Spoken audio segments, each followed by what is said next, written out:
there's not much calcium hydroxide in the concrete, right? So then the CO2 penetrates into the concrete. So small amount of the calcium hydroxide in concrete made with the blended cement will be quickly react with the CO2. So in principle, from calcium hydroxide content point of view, the penetration of the CO2 or the carbonation increase in the concrete will be faster.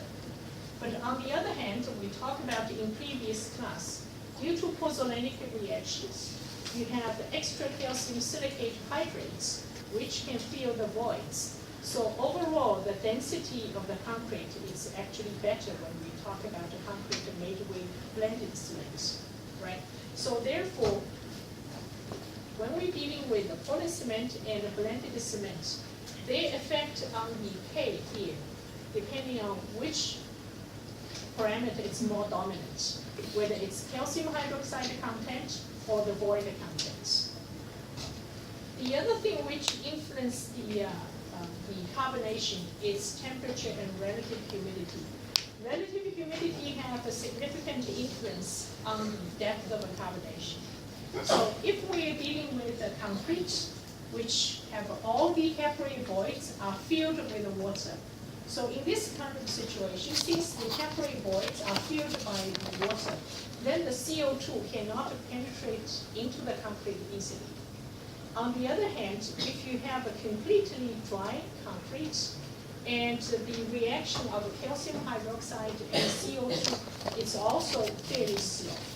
So what is the most significant relative humidity is roughly about 50 to 65%. In that relative humidity, the carbonation actually will penetrate into the concrete fastest. So therefore, relative humidity also have the influence of this K and influence the depth of the carbonation. And the other thing, because of this relative humidity, so if you are dealing with a concrete, if you have a wetting and drying, okay, so depending on the relative humidity, depending on whether the capillary porosity is filled with water, so the micro environments in the pores will influence the penetration of CO2 and the carbonation depth. So the question is, how do we actually evaluate the carbonation of a concrete? So the carbonation of the concrete actually in laboratory or in the field can be determined with a simple test. So basically, if this is a concrete, okay, so you can break a piece of a concrete. In the field, you can take a core. So after you take the core, you use a solution called the phenolphthalein solution. So you spray this phenolphthalein solution to the freshly broken concrete surface. So if the concrete is not carbonated, so you will see this kind of reddish color. If the concrete is carbonated, then you will see like colorless, whatever the concrete color is, you have it. So using this simple test, you can determine whether the carbonation of the concrete already reached the steel reinforcement. So we talk about most of you are civil engineer or learn to become a civil engineer, right? So in reinforced concrete design, you have a cover of steel reinforcements, right? So in ordinary building, you may have a 25, 30 millimeter in terms of the cover.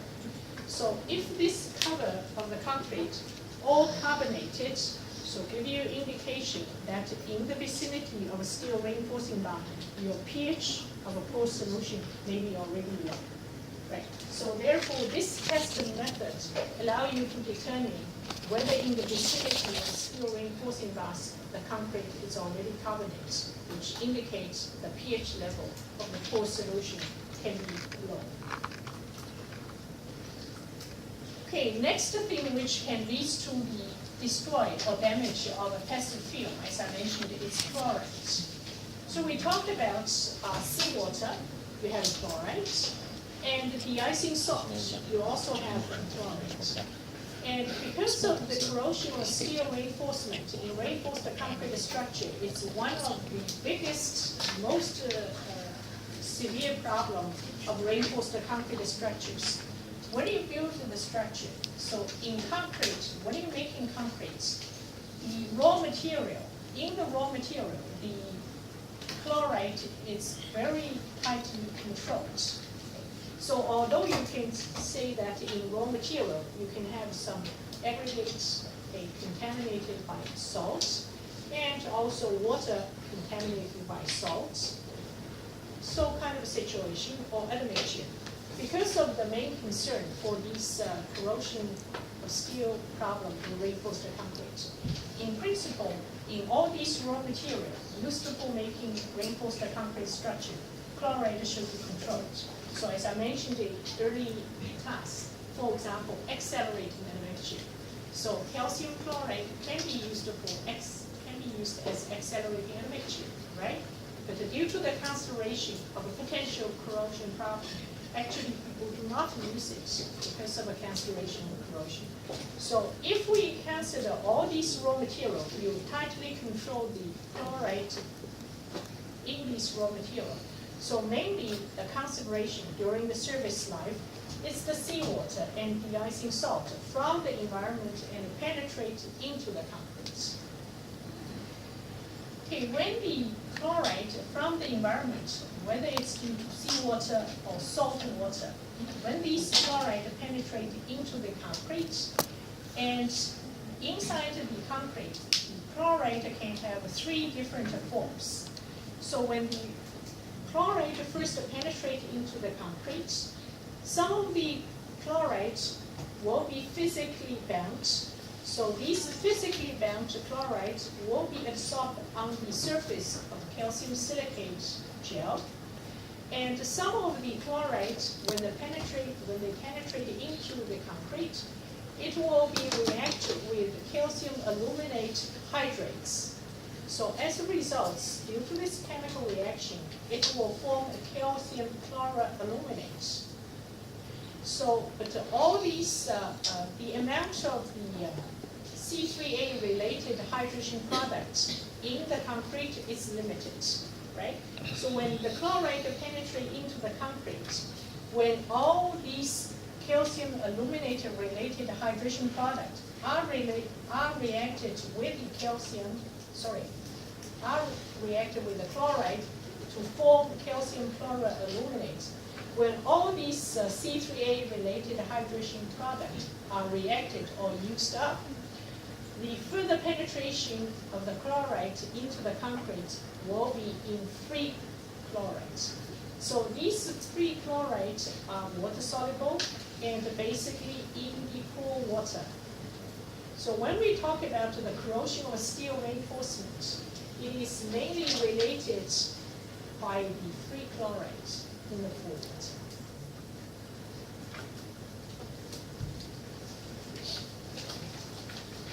So when the concrete is exposed to environment where we have a chlorides, so even when you have a pH level above 11.5, if the chloride concentration in the vicinity of steel reinforced bars reach a certain level, then the PESA film on the steel reinforcing bars can be destroyed.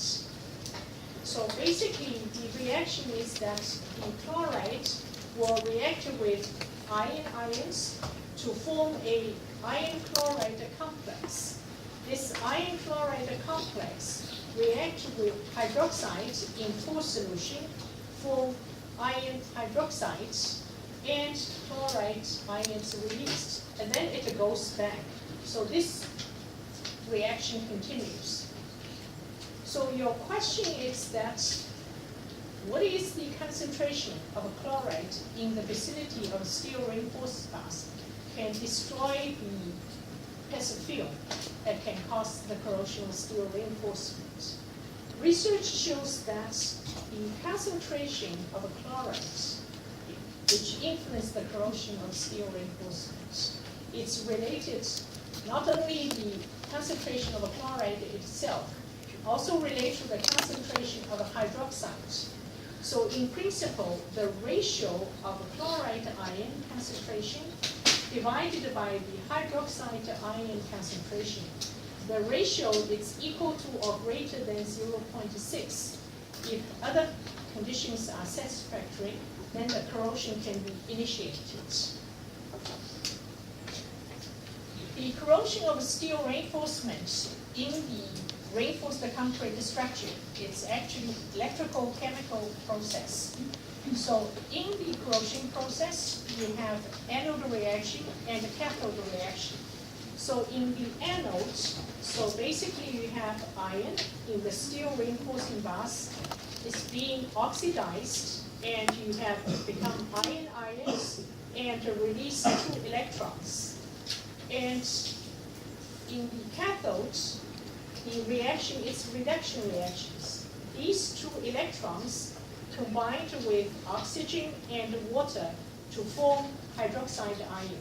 Okay? So in this electrical chemical process, anode and cathode reaction, these are essential. Now let's take a look at this sketch here. So let's say this is the concrete surface, and this is the steel reinforcing bar. So this is the concrete cover, right? So inside the concrete cover, you have a capillary force. So oxygen and water can penetrate into the concrete. So when the anode reacts, when you have the iron becomes ions, so the electrons travel through the steel reinforcing bars.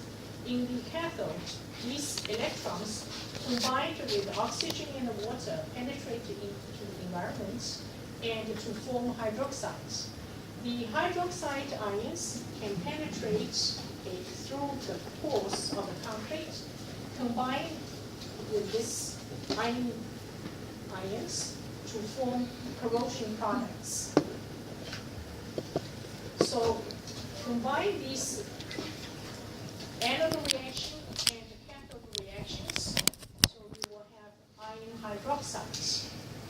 So put these things together. So if you have initially you have iron hydroxide, if you have a further increase the penetration of oxygen and water, so it will become iron hydroxide. So in this case, this iron here, the valence is 3. This is what you see, the brown color, okay, the rust. So if you have a further oxygen and water into it, so you have iron oxide, okay, with n number of water. So basically the thing is that when you have anode reactions, when the iron in the steel, okay, due to the anode reaction, becomes ions, and you have a reduce of the cross-sectional area of steel reinforcing bars. That reduces the load carrying capacity of a steel reinforcement. So this is the one thing. The other thing is that these different reaction products, rust products, can lead to cracking. So let's take a look at this graph here. So in steel, okay, so in steel we know that the majority is iron. Okay? So this is the volume of the iron initially. So when you have a reaction, anode and cathode reaction, when you have iron hydroxide formed, okay, when iron balance here is 2, so you see the volume of the products is 3 times more than the original iron. So if you have a further products, you have iron hydroxide with 3 molecules of water.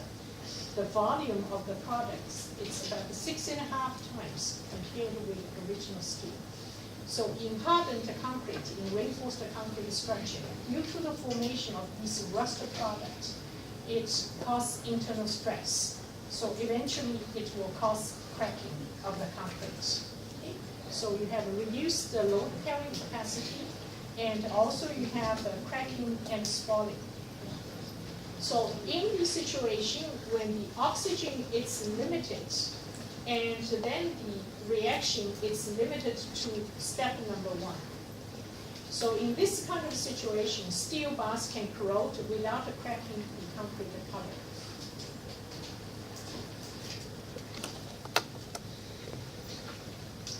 Today I will stop here, so I will continue next week on how do we add